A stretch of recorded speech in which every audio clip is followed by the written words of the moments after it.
Assalamualaikum warahmatullahi wabarakatuh.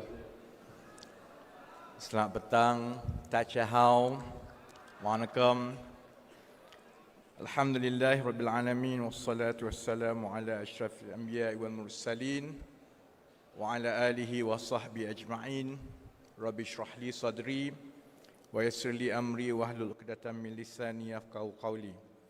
Saudara Syukri, saudara pengurusi majlis, Saudara Anwar, Presiden Parti Keadilan Rakyat, saudara-saudari pimpinan, sahabat-sahabat yang datang dari seluruh negara dengan notis yang cukup pendek. Kita masih lagi ramai yang berada di luar, yang berdiri dan sebagainya. Tahniah dan terima kasih. 5 bulan lalu, kita mengalami kekalahan yang menyedihkan. Tapi itu kekuatan utama parti kita. Setiap kali kita jatuh, setiap kali kita ditertawakan, kita boleh mencari kekuatan dalaman kita untuk bangkit dalam masa yang cukup pendek. Kita mendengar, kita belajar. Kalau 5-6 bulan lepas, macai-macai UMNO bermerajalela di media sosial. Hari ini saya berbangga dengan saudara-saudari dan seluruh sahabat-sahabat kita di luar. Saya rasa kita sudah pun hampir menang perang media sosial, saudara-saudara.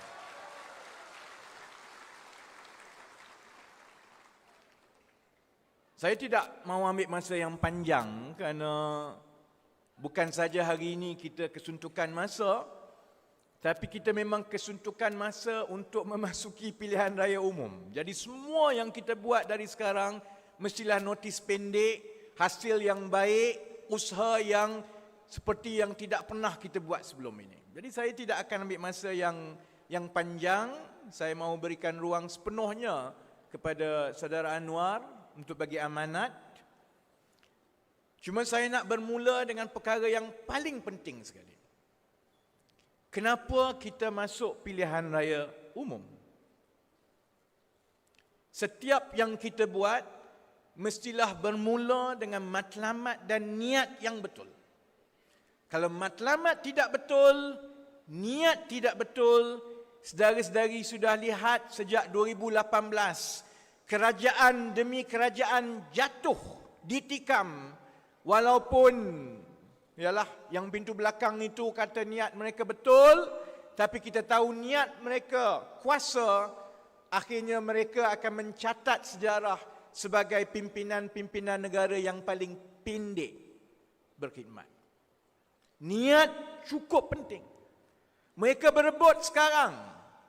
Saya nak beritahu Tan Sri Muhyiddin, saya nak beritahu Tun Mahathir, saya nak beritahu Datuk Seri Ismail Sabri. Saudara-saudari mungkin merasakan duduk di tampuk Perdana Menteri itu sesuatu yang cukup hebat. Kalau saudara-saudari tidak menjaga rakyat, tidak membawa perubahan dan memperbaiki keadaan, 5 tahun dari sekarang, tidak ada siapa pun yang ingat kepada Tan Sri Muhyiddin, Datuk Seri Ismail Sabri. Kerana lepas ini, pimpinan demi pimpinan demi pimpinan akan muncul. Sebab itu kita nak masuk pilihan raya ini, saya ingatkan kepada saya setiap hari, niat kena betul, matlamat kena betul. Kita masuk pilihan raya bukan sebab jawatan, bukan sebab habuan. Kita masuk pilihan raya atas sebab tanggungjawab dan amanah kerana kita sedar kerosakan yang berlaku di kalangan kita. Sebagai sebuah negara, kita bermula sebagai negara yang kaya dan bertuah. Kita banyak hasil bumi mengalahkan negara-negara jiran yang lain. Saya pernah melawat 34 buah negara setakat ini seumur hidup saya. Malaysia adalah antara negara yang paling bertuah dan paling kaya jika dibandingkan dengan negara-negara lain. Kita ada kepelbagaian. Kita ada orang Melayu, kita ada orang Cina, kita ada orang India. Dalam keadaan Cina akan menjadi kuasa nombor 1 dunia, India menjadi ekonomi yang besar, Indonesia menjadi kuasa ekonomi sedunia. Kita satu-satunya negara di dunia ini yang boleh berkawan baik dan bersaudara dengan ketiga-tiga kuasa masa depan dunia ini. Kita ada sistem pendidikan yang kita banggakan. Kita melahirkan pakar-pakar, pimpinan yang dihormati di seluruh dunia. Dalam tahun 70-an, saya banyak habiskan masa bersembang dengan pesara-pesara tentera. Daripada pangkat yang paling tinggi kepada pangkat yang paling rendah. Dalam tahun 70-an, kita ada angkatan tentera yang cukup dibanggakan. Navy kita, tentera laut kita adalah antara yang paling baik, kapal yang paling moden berbanding dengan negara-negara lain. 70-an dahulu, kalau kita banding dengan Thailand, Burma, Indonesia, Filipina, gaji dan keselesaan rakyat kita adalah yang kedua paling baik di rantau ini hanya selepas Singapura. Saudara-saudari, sekarang ekonomi kita bukan saja jatuh nombor 3, nombor 4. Kita sekarang berada di belakang Indonesia, kemudian Singapura, kemudian Taiwan, kemudian Filipina, kemudian Vietnam. Saya tak pasti berapa ramai orang di luar tahu bahawa secara rasminya dalam liga ekonomi di rantau ini, kita ni dah lama jatuh ke Division 2. Sebab tu Azmin boleh sembang. Dia kata dia bawa pelaburan dan sebagainya. Kalau kita tahu keadaan di luar, pelabur-pelabur pun dia tengok Malaysia, dia rasa Malaysia ini kelab liga nombor 2, Division 2. Dia lebih suka pergi ke Indonesia, Singapura, Thailand, Vietnam dan Filipina. Sebab tu saudara-saudari, tadi kita dengar kawan-kawan, bagi orang yang tidak tahu makroekonomi, mungkin mereka tak sedar. Orang yang duduk dalam kepompong pejabat-pejabat besar di Putrajaya, dia mungkin kata angka-angka ini menunjukkan kita mengalami pertumbuhan yang baik. Tapi saudara-saudari tengok sendiri hari ini. Saudara Ikmal sebut, saudara Kak Salbiah beritahu. Kehidupan rakyat kita menjadi semakin susah. Anak-anak muda, kalau dia bersusah payah daripada muda pun, cemerlang di sekolah. Cemerlang di sekolah menengah, masuk universiti, belum tentu hidup dia akan lebih baik. Kalau belajar pun dia tidak dapat pekerjaan yang setimpal dengan kelayakan. Kalau dia berniaga, kais pagi, makan pagi. Anak-anak muda kita, kalau tengok di Lembah Kelang, saya tak tahu yang lain. Saya ada lebih kurang 130 orang pekerja yang semua muda-muda, umur 25-26. Satu perkara yang saya tengok cukup berbeza dengan generasi saya 20 tahun lebih. Saya dulu umur 25 tahun sudah beli rumah. Dah tak menyewa. Saya tengok anak-anak muda sekarang umur 25, 26, walaupun kerja baik, hampir semuanya akan tinggal dengan ibu bapa. Sebab mereka tak mampu untuk menyewa, apatah lagi untuk membeli sebuah kediaman, saudara-saudari. Kita tahu tentang angkatan tentera kita, saya tak payah ulang. Lagipun saya nak simpan peluru lah. Latif bagi dia bercuti 2 hari dengan isteri-isteri dia. Yang mana satu ikut suka dia lah. Jadi hari Sabtu ni, esok hari Ahad, saya tak sentuh Latif. Tak apa. Tapi saudara-saudari tahu tentang angkatan tentera kita. Yang melemahkan angkatan tentera kita bukan askar. Pak mentua saya pesara tentera. Mereka ini sampai sekarang cukup bersemangat. Cerita zaman konfrontasi Indonesia dahulu. Yang melemahkan angkatan tentera kita, adalah apabila peruntukan demi peruntukan yang sepatutnya pergi kepada kelengkapan persenjataan kebajikan tentera kena sakau dengan menteri, saudara-saudara. Sekarang bukan saja kena sakau dengan menteri. Bila menteri telah tunjukkan berpuluh tahun macam mana nak gunakan perolehan pertahanan ini untuk mengkayakan diri, dia tunjuk teladan yang seterusnya kepada beberapa kerat pimpinan angkatan tentera juga. Cuma yang ini akan jadi bilislah bila kena. Masalah ini akan berterusan. Sebab itu orang kata, kita tengok negara-negara jiran kita, dia beli kelengkapan tentera yang cukup baik. Indonesia, Singapura, orang beli kapal, orang beli peluru berpandu, kita ambil duit ratus-ratus juta beli putik kapas dan tisu, saudara-saudara. Rakyat kat luar memang rasa lawak pun ada, marah pun ada. Tapi saudara-saudari bayangkan, yang sakau duit rakyat dan pertahanan ini adalah parti-parti yang sama yang kononnya ingin membela orang Melayu. Saya memang pilih soal kapal ni sebab saya nak tunjukkan kepada orang Melayu dekat luar bahawa sebenarnya yang melemahkan Melayu, yang menyusahkan Melayu, bukanlah orang bukan Melayu semata-mata, saudara-saudari, macam dia sebut. Punca masalah itu, punca penyelewengan itu datang apabila ada pimpinan-pimpinan yang menggunakan perkauman dan keagamaan untuk mereka mengkayakan diri mereka.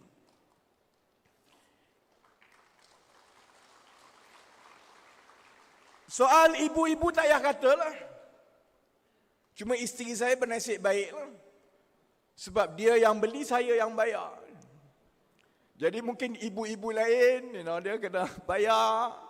Saya, yalah, tiap-tiap bulan saya tengok. Sebab tu kadang-kadang, dulu 50 dapat banyak ni, RM100 dapat banyak ni. Sekarang ni, kalau pergi McDonald, 3 orang makan, paling kurang RM50-60. McDonald masa saya sekolah dulu, selalunya RM5-6 je. Kalau gaji seorang itu RM1,500 sebulan, RM2,000 sebulan, dia nak belanja RM100-200 untuk makan McDonald je. Bukannya makan benda mewah pun, McDonald je. Sebab itu dia kena tunggu duit BRIM dulu. Memang betul, Najib cukup bangga kononnya dia bagi duit kepada rakyat. Dia tak sedar hasil daripada dia menguruskan ekonomi ini sampai duit BRIM itu sebenarnya hanya untuk membeli barang-barang atau makanan yang rakyat biasa ni nampak mewah. Sebab dia tak mampu dengan gaji kehidupan dia tiap-tiap hari. Sebab itu saudara-saudari, di ambang kita masuk PRU 15 ini, kita perlu tetapkan niat kita. Kita masuk pilihan raya bukan sebab jawatan. Dan saya sebut awal supaya kalau ada yang tak dapat jadi calon, jangan kamu sabotaj. Jangan kamu buat hal.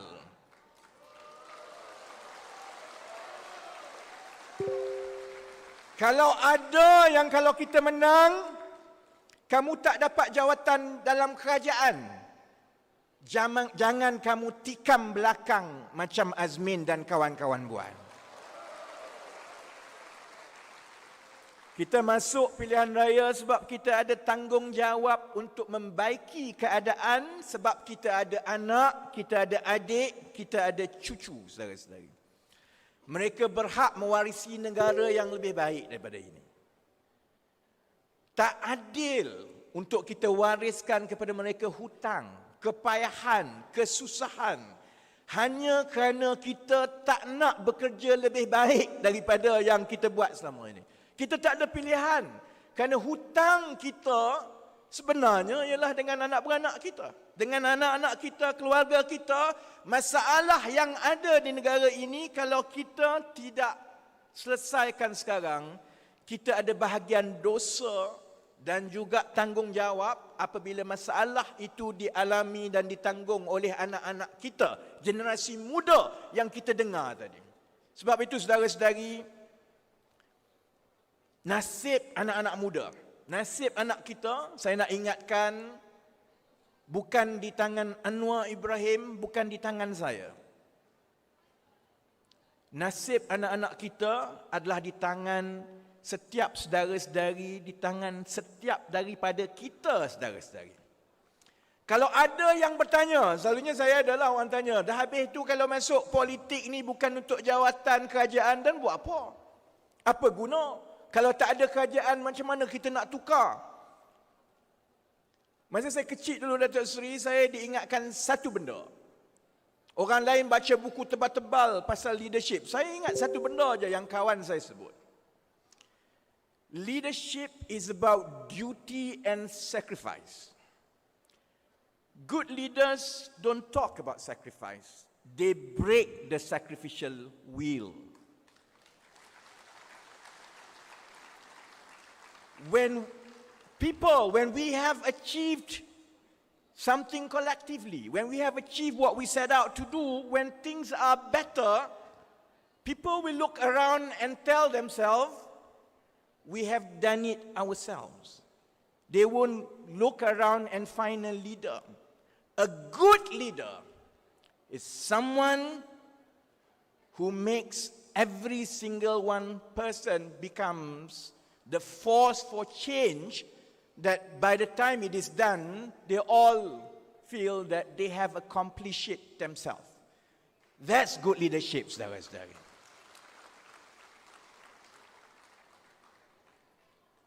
Sebab itu, akhir sekali lagi kita perlu memimpin. Musuh-musuh kita mungkin suka mengejek kita, mempermainkan kita, tapi mereka lupa sebenarnya selama 20 tahun kita telah memimpin perubahan di negara ini. 1998 dahulu, bila reformasi berlaku, pimpinan-pimpinan senior kita mengambil keputusan kita mesti membawa politik pelbagai kaum. Ramai yang marah pada ketika itu. Ramai yang salahkan orang bukan Melayu kerana tidak menyertai perubahan tahun 1999. Atas sebab kita berpegang dan kita kental dengan politik pelbagai kaum yang kita pimpin itu, kawan-kawan lama kita seperti PAS meninggalkan kita. PAS meninggalkan kita bukan soal lain. Soal mereka tidak yakin boleh menang untuk menjadi gabungan kerajaan persekutuan kalau mereka tidak memainkan isu perkauman dan keagamaan. Mereka tak percaya dengan politik pelbagai kaum yang kita bawa. Tapi saudara-saudari, kalau tidak kerana politik pelbagai kaum itu, kalau kita tidak berpegang teguh dan memimpin walaupun kita dicemoh, walaupun kita kalah, kita mustahil menang tahun 2018, saudara-saudari. Sebab tahun 2018 itu adalah gelombang rakyat setiap golongan. Muda, tua, Melayu, Cina, India, Iban, Kadazan. Kalau kita ambil jalan yang PAS ambil, yang sekarang ini bersatu ambil, yang Mahathir punya ni apa? Gitar. Yang gitar ambil, saudara-saudari, kita tidak memimpin. Sekarang ini kita tengok, saya kadang-kadang lawak tengok. Yalah, saya pun mengikuti jugalah perbicaraan Najib, perhimpunan penyokong dia. Kadang-kadang saya rasa aku macam nak pergi je sekali. Sebab kita dah tak boleh nak bezakan. Ini ni perhimpunan demo reformasi ke demo UMNO ni. Sebab dia jerit pun, lawan tetap lawan. Ni parti mana ni? Sebab itu saya tengok, dia tak sedar tau. Itu orang kata karma. Berhati-hati kamu buat ke orang. Berpuluh tahun korang hina orang-orang keadilan ini, lawan tetap lawan, kamu buat lawak. Sekarang Allah terbalikkan, kamu yang menjerit lawan tetap lawan.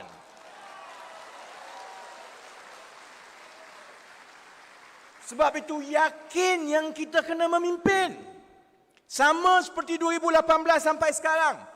Orang perlekehkan kata, kamu tak buat apa-apa. Apa jasa Pakatan Harapan 22 bulan? apa yang PKR dapat, Perdana Menteri pun orang lain dapat, kamu kena tikam, parti berterabur.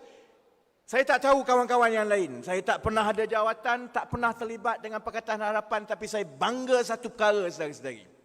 Dari umur saya 21 tahun, niat saya dalam parti ini hanya satu. Saya nak pastikan UMNO Barisan Nasional kalah supaya rakyat yakin mereka raja negara ini. Bila UMNO Barisan Nasional dikalahkan, rakyat tahu parti mana buat sial, aku pecat kamu. Menteri mana sakau duit, ke Kajang kamu pergi. Kalau orang tanya kita, apa pencapaian kita, apa jasa kita, kita tak perlu dabik dada, saudara-saudari. Tapi kita telah hadiahkan kepada rakyat, anak beranak kita, adik-beradik kita, satu kebebasan yang tidak pernah berlaku sebelum 2018. Kebebasan membuang kerajaan yang tidak baik, saudara-saudari. Sebab itu sekarang kita kena memimpin kembali. Yakin dengan landasan kita untuk memimpin. Kita kena pimpin supaya kita kena selesaikan masalah-masalah yang kalau kita tak ada penyelesaian radikal, adik-adik kita, anak-anak kita, cucu-cucu kita akan berhadapan dengan masa depan yang jauh lebih teruk daripada yang ada sekarang. Secara umumnya, setiap anak berhak mendapat kehidupan yang lebih baik daripada ibu bapa. The future generation deserves a better one than the previous one. Kita berdepan dengan keadaan yang terbalik. Bahawa generasi ibu bapa kita lebih berharta dan hidup lebih baik daripada kita. Kita perlu memimpin kali ini supaya kita dapat mencari penyelesaian kepada masalah-masalah, merungkai soal gaji yang rendah, cari penyelesaian untuk jangka masa panjang kepada masalah harga barang naik, membina kembali jati diri negara kita supaya rakyat tahu aku bukan daripada negara yang dikenali sebab skandal kewangan terbesar di dunia. Aku datang daripada Malaysia yang cerdik, yang yakin, yang boleh bersaing dengan semua negara di dunia ini. Jadi kalau saudara-saudari tanya, apa cendera hati saya pada saudari untuk balik berjuang, itu cendera hati saya. Tak ada wang, tak ada apa. Saudara-saudari balik selepas ini ke kawasan masing-masing dengan satu tanggungjawab bahawa saudara-saudari adalah pemimpin. Kedudukan dan tanggungjawab saudara-saudari adalah sama penting dengan kedudukan saudara Anwar, kedudukan saya, kedudukan sesiapa pun yang berada di depan pimpinan semua ini. Kalau saudara-saudari lemah, kalau saudara-saudari goyah, kalau saudara-saudari tidak boleh memecut dalam tempoh yang pendek yang kita ada, kita gagal dalam tanggungjawab kita kepada generasi anak-anak dan cucu-cucu kita. Jadi saya harap dengan kesedaran, keinsafan itu, saudara-saudari balik dalam masa seminggu, kita akan bagi arahan-arahan seterusnya di peringkat negeri-negeri. Kalau saudara-saudari tengok, sejak Kongres lagi, gerak kerja kita tersusun, kita tumpukan di peringkat pusat dan nasional sehingga pada hari ini. Bertitik tolak daripada hari ini, untuk 1 bulan yang akan datang, kita akan selesaikan gerak kerja di peringkat negeri dan cabang. Kita akan selesaikan soal rundingan kerusi di peringkat Pakatan Harapan dalam tempoh sebulan daripada sekarang.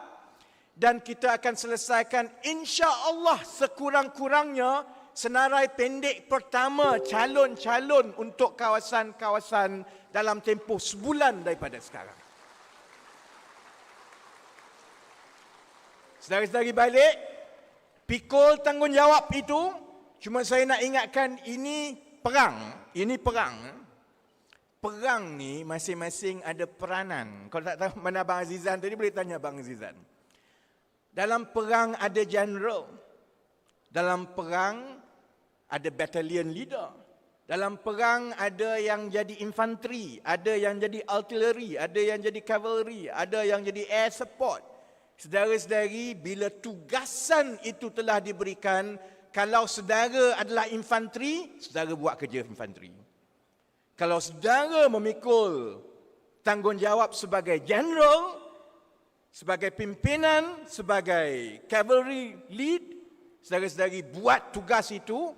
Hanya bila setiap daripada kita sebagai satu ketumbukan menjalankan fungsi masing-masing, baru kita akan menjadi kuasa yang akan mengejutkan UMNO Barisan Nasional, Perikatan Nasional dalam tempoh 1-2 bulan daripada sekarang. Jadi, saya ada penuh keyakinan dengan saudara-saudari.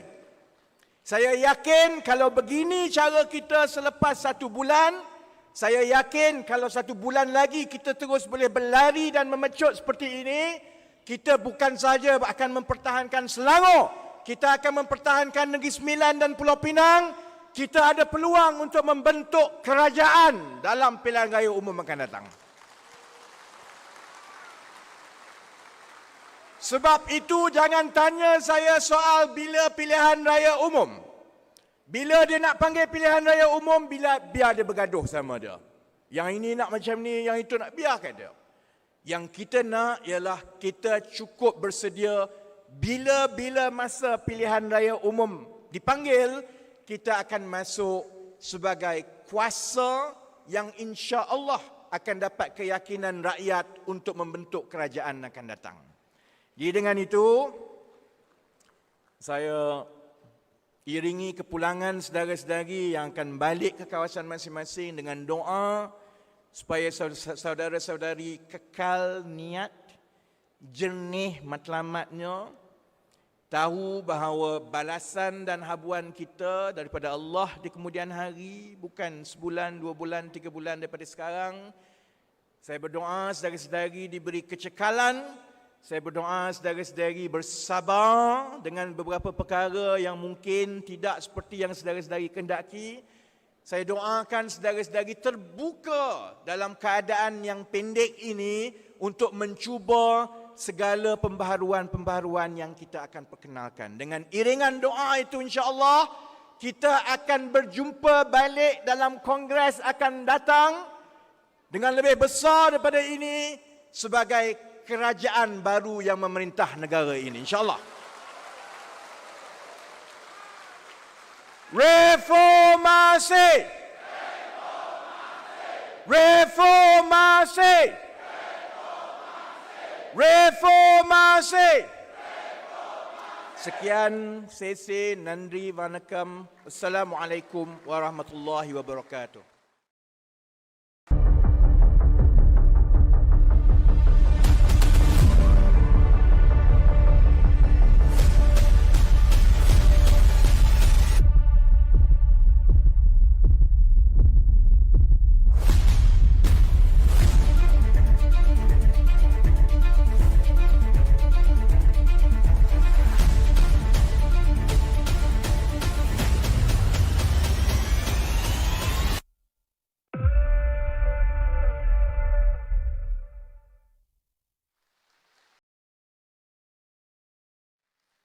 Konvensyen dengan penuh takzim, dengan penuh rasa hormat menjemput dan mempersilakan Presiden Parti Keadilan Rakyat Datuk Seri Anwar Ibrahim untuk menyampaikan amanat beliau. Reformasi! Reformasi! Reformasi! Silakan. Assalamualaikum warahmatullahi wabarakatuh. Salam sejahtera. Alhamdulillah nahmadu wa nusalli ala rasulihil karim. Saudara Rafizi, Timbalan Presiden, Naib-Naib, Susah Agung, rakan-rakan yang saya muliakan. Hari ini seperti biasa kita melakar sejarah. Kerana kita berhimpun untuk bertempur. Bertempur mendepani sistem yang kita anggap usang, yang tidak boleh menyelamatkan negara. Saya ucap tahniah kepada pasukan yang menyelenggarakan konvensyen ini. Ada kelainannya. Mendengar curahan hasrat hati nurani dari peringkat bawahan bahwa menyelamatkan negara bukan menyelamatkan pimpinan di atas. Kita sebut ini sejak era reformasi, bahawa politik ini bukan percaturan kuasa golongan elit atasan. Politik ini harus menjadi wahana untuk mengangkat martabat rakyat keseluruhannya. Dan saudara Fizi menyentuh soal akar dan asas perjuangan kita. Rakan-rakan kita dalaman, apalagi di luar, yang menganggap parti ini kalau tidak menjadi parti Melayu, ia akan mengagalkan hasrat kita untuk memimpin dan meletakkan asas baru kepada negara. Tapi pimpinan kita yang lalu dan yang sekarang degil kerana mereka yakin masa depan negara ini terletak kepada orang Melayu dan Bumi Putra. Orang Cina, India, Iban, Kadazan, kita bersama rakyat yang boleh mampu mengangkat martabat rakyat dan negara ini. Pilihan raya ini saudara buktikan, negara ini memerlukan rakyat dan pimpinan yang mau membela nasib mereka, bukan mengisi tembolok pemimpin-pemimpin yang berkuasa. Jadi apa peringatan-peringatan rakan-rakan kita, saya rasa sangat harus mengesankan. Pimpinan taklif, bertanggungjawab. Wala tashrif, bukan keistimewaan.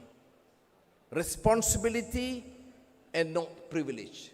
Negara ini rusak. Pemimpin silih berganti. Bukan satu kes, ratusan kes. Kerana bila jadi pemimpin, yang difikirkan ialah habuan untuk mereka dan sedikit untuk rakyat. Sebut saja agensi, sebut saja kementerian, TUDM, TLDM, pertanian, baja, malah kesihatan, dalam keadaan COVID, semuanya terpalit.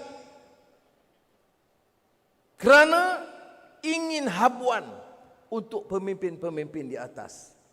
Saudara, disebut sebentar tadi sudah timbalan, keadaan begitu kecamuk. Rakyat hilang keyakinan kepada sistem politik dan orang-orang politik. Dan kalau kita tidak waspada, kita juga akan terpalit dengan penyakit yang sama. Sebab itu peringatan niat atau nawaitu itu, ikhlas al-amal lillah, tak boleh kita kesampingkan. Yang menyebabkan kita sedikit sebanyak kecundang, pengkhianatan, itu kerana mereka hilang dan meninggalkan landasan. Qala Allah Ta'ala fil Quran, wa nafsin wa ma sawwaha fa'alhamaha fujuraha wa taqwaha qad aflaha man zakkaha wa qad qaba man dassaha. Jiwa itu dikurniakan oleh Allah, nafs, dengan keadaan yang indah dan sempurna. Tanggungjawab kita memeliharanya dari kerusakan, memilih ketakwaan kepada Allah SWT. Maka berhasillah orang yang beringat tentang prinsip ini. Jangan dalam keadaan simpang siur, kesibukan, perebutan, melupakan kita untuk terus membersihkan jiwa kita dan ingat kepada nilai murni, nilai dan etika murni. Dan menurut Al-Quran tadi, sial dan celakalah orang yang meninggalkan prinsip ini dan merusakkan, kerana kerusakan itu bukan saja kepada diri mereka, masyarakat mereka dan negara mereka. Kita dengar tadi Saudara Rafizi dan pasukan JPRP dalam masa singkat melakar satu strategi dan juga pendekatan yang kita yakin boleh memenangkan melalui jentera yang lebih berkesan. Saya ucap terima kasih dan tahniah. Inilah parti, satu-satu partinya di negara kita, di mana pimpinannya ada, dan pimpinan itu mewakili dua generasi. Kalau orang tanya Anwar, apa kamu selesa dan lega? Seandainya kamu pergi dahulu, ataupun tahap waktunya terbatas, apakah kamu yakin bahwa parti dan perjuangan ini di tangan orang-orang yang cekal, berwibawa dan berprinsip perjuangan? Saya jawab, iya, insya-Allah. Tidak banyak parti lain, sebut parti mana yang ada jawapan yang jelas seperti mana yang ada dalam Parti Keadilan Rakyat sekarang. Parti ini punya kerangkanya. Sebab itu saudara beri perhatian.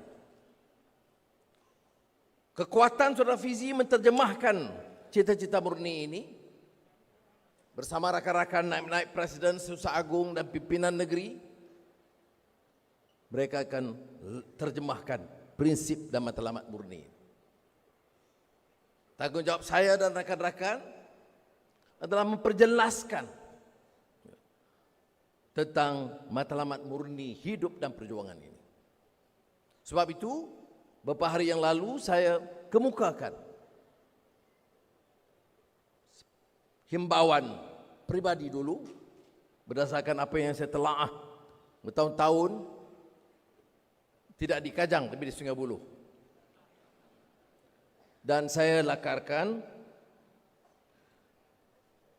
keperluan kita memahami semula prinsip-prinsip ini. Dia berbeza.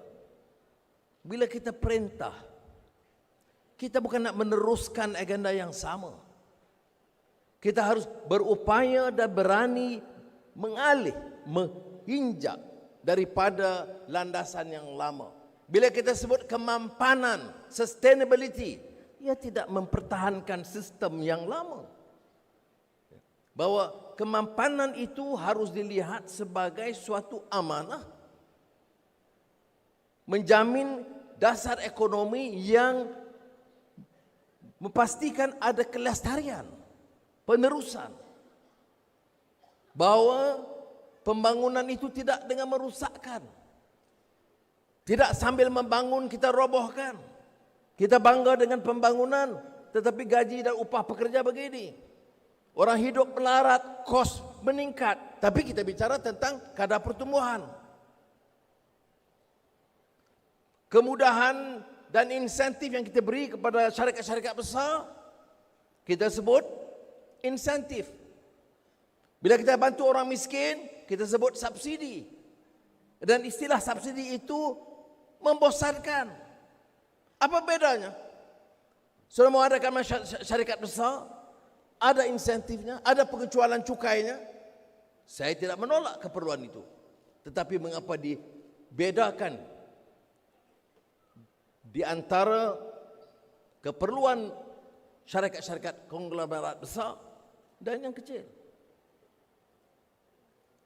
Negara tidak mampan. Kalau sistem pengurusan negara itu bobrok, maka kita sebut tentang good governance. Berilah satu dasar baik, institusi yang baik. Tetapi kalau dikendali oleh orang-orang yang korup, dia tidak akan dapat menyelamatkan kita. Sebab itu, intipati kepada perjuangan kita. Tidak boleh lari daripada nilai dan etika. Dan sistem nilai di etika itu dia perkait kuat dengan faham agama dan sistem hidup kita. Dan sebab itu saya ingin menggesa saudara supaya memahami bahawa untuk membangkitkan kesedaran rakyat mesti ada keprihatinan, care and compassion, keprihatinan dan belas kasihan. Mana mungkin kita bangun kejayaan bagi beberapa kelompok kecil dan kita sisihkan masyarakat. Roland bertanya kepada saya tentang konsep pembangunan. Apakah keadilan ini jelas dan keras sikapnya mempertahankan hak setiap rakyat di negara kita? Kalau kita jawab, iya, ia dengan sendirinya mematahkan hujah orang yang membawa faham perkauman sempit. Yang membawa pahaman sempit itu memang dalam satu wacana yang sungguh sukar. Saudara Timbalan menyebut, dalam ucap-ucapan dan rakan-rakan banyak menyebut, ya kita pilih multiracial society. Tetapi percayalah, ia sukar kerana tarikan racism. Faham perkauman itu sangat tebal. Sebab itu hadis Rasulullah SAW itu berperang dengan konsep asabiyah. Pahaman perkauman yang sempit itu dilakukan oleh Rasulullah SAW sendiri. Kalau di zaman jahiliyah, apa ciri masyarakat jahiliyah? Kalau orang kita, kaum kita rasuah, kaum kita zalim, tak apa sebab dia dari kaum kita. Yang rasuah itu mesti kaum lain, dan yang zalim itu mesti kaum lain. Inilah yang dikatakan meleburkan faham perkauman sempit bila diasaskan masyarakat umat Madinah itu. Tetapi 1400 tahun yang lalu dakwah jelajah ke seluruh negara, tazkirah di setiap masjid dan surau. Tetapi kefahaman tentang apa arti keadilan, apa arti kemanusiaan, apa arti rahmah, itu masih tidak dapat diperjelas kerana terpukau dengan faham perkauman. Saudara, biar kita jelas dalam pilihan ini. Kita berdepan dengan masyarakat, baik Cina di bandar, atau India di estate, atau Iban dan Kadazan, atau Melayu di desa dan orang Islam. Bahawa atas keyakinan agama jugalah maka kita teruskan dengan konsep etika dan akhlak dan pembelaan kepada semua, termasuk orang-orang Melayu dan Islam sendiri. Kita mesti bergerak dengan yakin. Saudara tidak boleh menang pilihan raya ini kalau kita agak defensif. We are on the right track. The future of this country is the future of the Malays, the Chinese, the Indians, the Karman, and the Ibans. If you are not convinced with this, we will never succeed. Kita tanya orang-orang yang berbicara tentang membela nasib orang Melayu. 60 tahun berkuasa, mana tanah rizab Melayu? Apa jadi kepada Felda? Apa jadi dengan kontrak? Apa jadi dengan veteran tentera? Apa jadi dengan anak-anak muda yang ada pendidikan tidak ada kerja? Apa jadi dengan nasib pekerja-pekerja gig ekonomi ini? Majoriti Melayu, tetapi mudah dipatahkan dengan sentimen dan janji mereka. Sebab itu saya tegaskan, yang rasuah itu bukan 1-2 orang. Sistem itu sudah bobrok. Sekarang ini kadang-kadang bila satu kes mantan Perdana Menteri dihukum, ada yang perasuah-perasuah besar berkata, ya, kami yang mula memukakan isu ini. Dia ini kepala dan bapa perasuah juga. Jadi jangan kita terpalit dengan fahaman yang sempit ini. Kita bawa bukan soal pribadi, bukan soal personal dengan Najib. Kita benci dengan kegiatan menggunakan kedudukan, memiskinkan rakyat dan memperkayakan diri mereka dan keluarga mereka. Dan untuk itu kita lawan tetap. Ini terkait dengan fasa hormat. Mengapa kita kata respect itu penting? Kemanusiaan itu tidak hidup tanpa respect, tanpa hormat sesuatu sama lain. Saya terkesan. Ini barisan pimpinan kanan semua ada. Ada peguam yang berjaya, ada korporat yang berjaya, ada menteri besar. Tetapi kita pilih untuk mendengar orang-orang kecil untuk mengajar kita apa erti keprihatinan. Itu dia sebut tentang hormat. Ada hal yang kita perlukan cerdik pandai. Ada hal yang kita perlukan dengar rintihan anak miskin. Orang tanya saya, kerana di antara hal yang This is what we call cosmic apa dah? yang saya banggakan selaku Menteri Kewangan ialah perumahan yang sangat besar. Kampung Kerinci, Wangsa Maju, di Gombak, Ampang. Yang terbesar yang pernah berlaku dalam sejarah yang belum dapat disaingi sehingga sekarang. Saya bukan belajar daripada pakar-pakar ekonomi, bank negara atau unit perancangan ekonomi atau perbendaraan. Saudara yang lama pernah dengar ceritanya. Saya dengar, saya saksikan daripada seorang OKU yang cacat pengucapannya, bisu. Namanya Ani. Duduknya, tinggal dia di Kampung Kerinci. Ibunya sakit tenat. Saya Menteri Kewangan. Pejabatnya gagah. Lift khas. Menteri Kewangan pada ketika itu punya lift khas ke pejabat dia. Kemudian, mana ada masa saya nak tengok, nak belik semua masalah rakyat. Ada telefon kepada pegawai di pejabat mengatakan, Berhormat, ada kematian di Kampung Kerinci. Oh, saya kata inna lillahi wa inna ilaihi raji'un. Bila kata dah, ini kata saudara. Kalau saudara, mesti saya tahu. Dia kata dia saudara. Bagi nama. Saya tidak tahu, tapi kalau saya kata tak tahu, dia kata memang tak guna menjadi menteri. Tak mengaku adik-beradik, mentang-mentang kamu menteri. Jadi saya kata okey. Saya pun hubungi ibu saya, arwah Mak Yan. Saya bagi ini namanya sekali-sekali. Oh ya, 30-40 tahun dulu ada orang dari kampung ini. Dan kalau kampung Cotok Kun semuanya saudara. Tapi kita tidak ada hubungan. Dah lama tak ada kontak. Oh jadi okey. Saya pun bagi tahu kepada Azizah. Azizah, ada seorang Kampung Kerinci, dia sakit, tolonglah pergi tengok. Azizah pergi, dia jangka orang ini dah sakit tenat.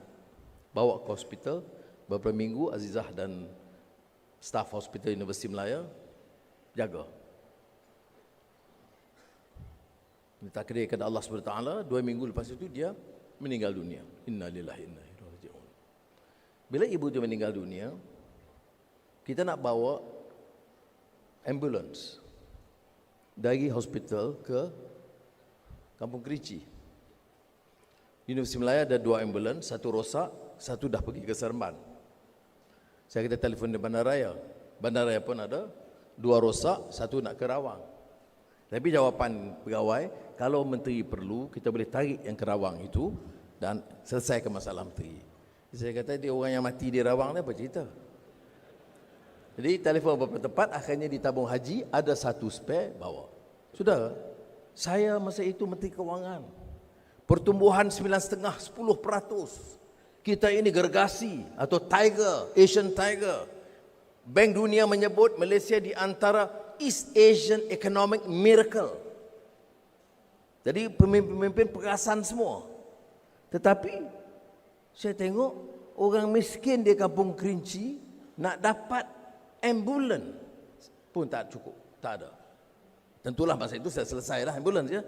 Tetapi saya petang itu pergilah ke Kampung Kerinci. Terima kasih kepada orang yang berkenaan yang menyelesaikan. Dan anak yang bisu ini peka, OKU lah. Dia tengok saya, dia tengok Azizah, dia bagi tahu orang dia tak mau duduk rumah dia. Dia nak ikut. Dia bagi saya signal dia ini, mana yang Anwar. Azizah yang ini. Okey. Kalau dia boleh teka untuk anak-anak saya Izzah macam mana, saya tak boleh bagi tahu sekarang. Dia marah Izzah. Jadi dia nak bawa dia balik ke rumah. Saya kata tak boleh, saya ada 6 anak. Jadi saya pun bincang dengan Azizah dengan anak-anak, okey. Jadi kita ambil dia. Saudara, dari mana saya belajar tentang perumahan? Saya tengok di Kampung Kerinci, 10 minit daripada perbendaharaan, 10 minit dari Menteri Kewangan yang gagah, yang catat pertumbuhan 9,5%. Tapi keprihatinanlah yang menyebabkan saya esoknya jam 10 pagi saya panggil ketua pengarah EPU, setiausaha ketua apa dia panggil KSP, ketua setiausaha perbendaharaan dan governor Bank Negara. Saya kata, saya dah jadi Menteri Kewangan 2 tahun atau 1,5 tahun, tak ada yang bagi tahu tentang masalah tepi ini. Jadi saya usulkan kita naik motorkar lalu ikut Kerinci. Jadi saya arahkan governor Bank Negara, ketua pengarah unit ekonomi dan juga ketua setiausaha perbendaharaan naik motorkar lalu. Jadi saudara, itu kenyataannya. Rumahnya teruk, paritnya kotor, tak ada pembersihan dan tidak ada pengawalan. Maka mulai tahun itu kita gunakanlah Gerakan Negara Saksa, projek perumahan rakyat terbesar yang pernah dilakukan di negara kita. Bermula di Kampung Kerinci. Moral of the story apa? Saya tidak belajar dari pakar ekonomi. Tentu kita harus belajar. Saya jangan kata jangan baca atau belajar. Saya tidak manfaatkan kemudian. Saya manfaatkan hati nurani, perhati dan rasa malu Menteri Kewangan yang gagah di Asia, yang menjadi Menteri Kewangan lah Asian of the Year, etc. Tetapi 10 minit daripada pejabat dia, beginilah nasibnya. Jadi saudara, kita mesti teruskan agenda ini. Kita kena ada rasa prihatin. Yang kita katakan tadi apa? Prihatin dan belas kasihan dan hormat. Kalau kita kat kesian saja, dia become welfare issue. No, dia ada right. Mengapa tak boleh dia ada decent housing? Tak boleh jamin education, access to quality education bagi anak-anaknya. Tak boleh jamin kemudahan rumah sakit dan hospital yang baik untuk ibu bapa dia tak kala sakit. Kita lihat tak kala masa COVID, ada satu sedikit ujian berselerak tarak, kemudahan tidak ada. Beli ubat, komisen habis. Buat hospital, kosnya melambung dan digunakan untuk komisen. Saya kata, saudara, tanpa kecuali. Jadi, apa yang saya belajar, dan saya harap kita semua harus belajar, lihat di bawah. Ada sikap prihatin dan hormat setiap rakyat, kaya dan miskin, Islam atau Hindu atau Buddhis atau Kristian sebagai anak-anak kita sendiri.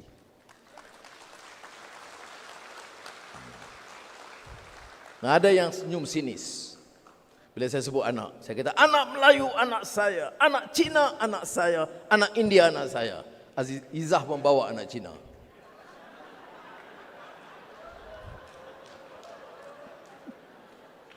Dan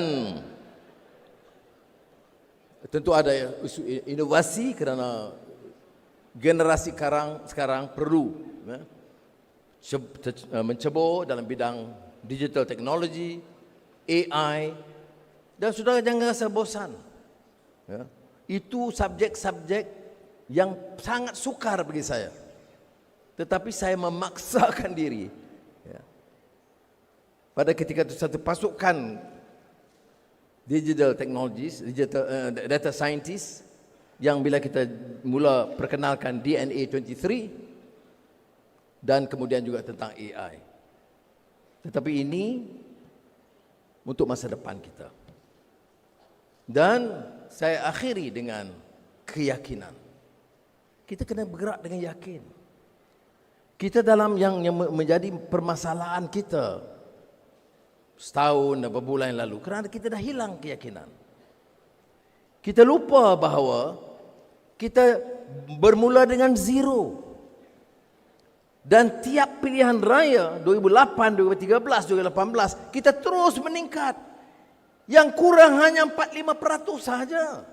So terima kasih pada orang lama. Orang lama yang mengasaskan, dan anak-anak muda saya sebut Fadlina, Adam, you nak turun tambah 5% tu lagi. Malu kalau anak-anak muda sekarang tidak sama dalam pertempuran mendepani untuk mendapat 5% yang masih kita perlukan. Jadi saudara, kita saksikan hari ini gabungan mantap seluruh kekuatan parti ini. Orang menunggu saja kalau ada suara-suara dan bibit keretakan. Tetapi saya tegaskan semula. Saya tahu keupayaan saya. Saya tahu usia saya. Nampak 45. Ya. Kerana selalu saya tolak. Hampir 11 tahun dalam penjara, saya tidak kira dimasukkan dalam senarai. Tetapi saya bersyukur kepada Allah SWT. Karena saya bukan saja yakin dengan perjuangan ini, saya yakin dengan generasi penerus dalam keadilan ini. Jadi, saudara kena pulang dengan keyakinan. Keyakinan yang boleh membawa perubahan ini. Kumpulan kecil, fi'atin khalilatin, mampu mengalahkan yang besar, fi'ah kathirah, dengan keyakinan. Dengan keyakinan kita boleh merangka strategi yang lebih ampuh. Dan dengan keyakinan juga, insya Allah kita mendapat restu dan izin Allah SWT. Jadi saudara pulang dengan yakin. Saudara pulang dengan semangat untuk bekerja. Masalah orang politik ini, bicaranya panjang, kerjanya sedikit. Saudara harus pastikan turun ke bawah dan mula kerja. Jangan bagi alasan. Saya kadang mual. Saya beritahu kepada anak-anak muda, Adam, Fahmi sebelum dia dengar juga, Fadlina. Saya selalu pesan, saya malas nak dengar masalah-masalah. Oh, anak muda tak ada minat politik. Dia lebih suka Justin Bieber. Dia lebih senang dengar Justin Bieber daripada Rafizi. So what? Saya masa saya muda masuk Universiti Melaya, saya Elvis Presley, Ricky Nelson, Neil Sedaka, siapa lagi? Bee Gees, The Beatles, Lata Mangeshkar. Okey, tentunya P. Ramlee Saloma. Tetapi itu tidak mengalih pandangan saya bila ada cetusan masalah. Dan bila kita bawa masalah kemiskinan, kelaparan tanah Hamid Tuah, masa itu yang mulanya mencetuskan 10-20 orang saja. Tapi anak muda sebaik saja tersentuh hati mereka, maka yang bangkit itu ribuan. Dalam semasa sekelip mata, dari 90% yang tidak berminat untuk politik, tetapi tersentuh bila dia tahu masalah kelaparan tanah. Dia tahu dan diperingatkan tentang masalah kemiskinan. Dia tahu negara dia dan hak dia dirompak oleh orang berkuasa. Dia bangkit menggugat sistem dalam negara ini. Ini tugas kita. Ini tugas kita, memberi pencerahan, mencetuskan semangat, menukis semangat, untuk mencungkil semangat untuk kita bergerak. Saudara, saya yakin. Yang yakin kekal. Yang tak yakin join pengkhianat. Jadi saya percaya yang yakin itu kekal. Yang yakin bertanggungjawab untuk membuktikan bahwa kita di landasan yang benar dan yang khianat itu akan disumbat dan digulingkan oleh rakyat, bukan oleh kita. Jadi saya harap sudah bangkit dengan semangat baru ini. Saya bangga Ustaz Farid Rafizi dan seluruh pasukan. Saya alhamdulillah, saya hari ini masuk saja dewan, saya tenang dan happy sekali. Kerana saya yakin kita dalam landasan yang betul. Semoga Allah SWT merestui usaha kita. Reformasi. Lawan tetap. Lawan sampai. Membujur lalu melintang. Assalamualaikum.